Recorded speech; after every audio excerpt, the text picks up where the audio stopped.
arrived in Sao Paulo a few weeks before. I can get you work, Max. Work that only a guy like you can do. I ain't a cop no more. Well, I think the first two Max Payne games are very story-driven experiences, but the gameplay also was very cinematic. You know, it's, people talk a lot about the noir influences of the Max Payne series, but really Hong Kong action cinema was probably even a bigger influence. So they wanted the gameplay to feel like that early on, so we wanted to stay true to that, and then also just make sure that the experience really flowed from gameplay to cutscene and back out again.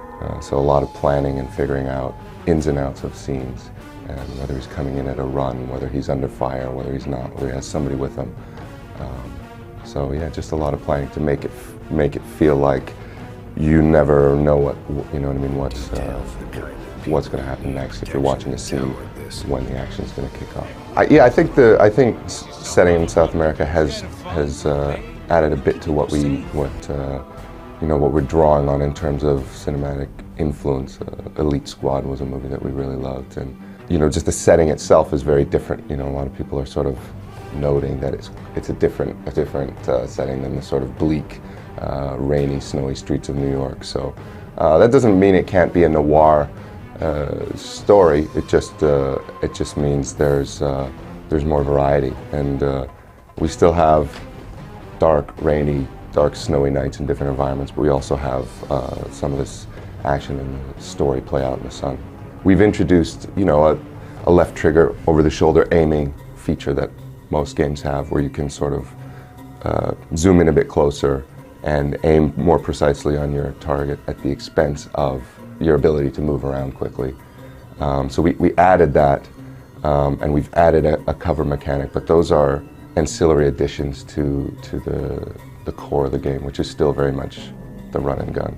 Well, as far as Euphoria, it's basically a set of behaviors that you can tune, and so it's really how much effort you put into that. So with Max, we put a lot of effort into the different aspects of Euphoria and how we use it. So there's the hit reacts for the enemies to sort of evolve that and make those feel more connected. I think we had a good jump from GTA 4 to Red Dead, and you're going to see another good jump from Red Dead to Max, where you want individual shots to react properly. You want people to fall realistically. That's something that we're always pushing. Plus, we have, you know, bullet cams and things like that in Max, where you basically are seeing these things up close. You're seeing your bullets impact your opponents, and so you want that stuff to really show well. And then we're also doing something new with Max, where we're sort of doing physics and animation hybrids, like when he shoot dodges. That's physics and a pose library of animation pose library running together. So you need to be able to control where he's pointing, but at the same time he needs to be able to behave realistically depending on his environment, whether he's sort of launching over you know, some kind of concrete divider or crashing into a wall or a bus or something like that. He has to feel aware of his surroundings, and so that was a big challenge and something that we spent a lot of time tuning.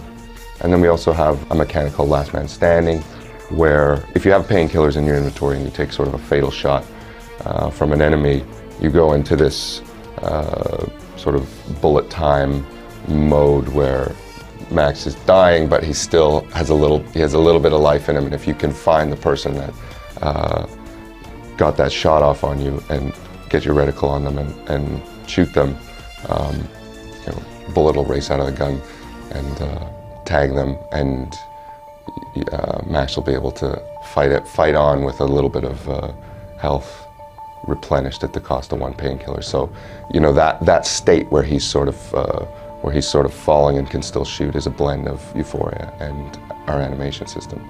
Another physics sort of Euphoria animation-based hybrid that we're doing is Max's prone state on the ground. So we've kept the shoot dodge from the original games. If you want to stay on the ground for whatever reason, you can stay there and keep moving your reticle around and shoot sort of 360 degrees around you. And that, again, as Max is sort of rolling around from pose to pose, that's another blend of physics and animation that we worked really hard to get feeling right and looking right, and it's very cool. As far as the way bullet time works now compared to the way it worked in the old games and what the greatest addition is or the greatest enhancement, it works pretty much the same. It's still there for players to use as a tool to slow down time, to give them an advantage over their enemies when things get hectic, which they do all the time.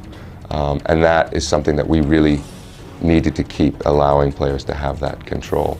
It hasn't changed, but yet it looks and feels completely different because of the depth at which we've integrated it. Max Payne 3 is out March 2012, and it'll be on Xbox, PlayStation, and PC. It wasn't pretty, but I guess none of what was about to happen was gonna be.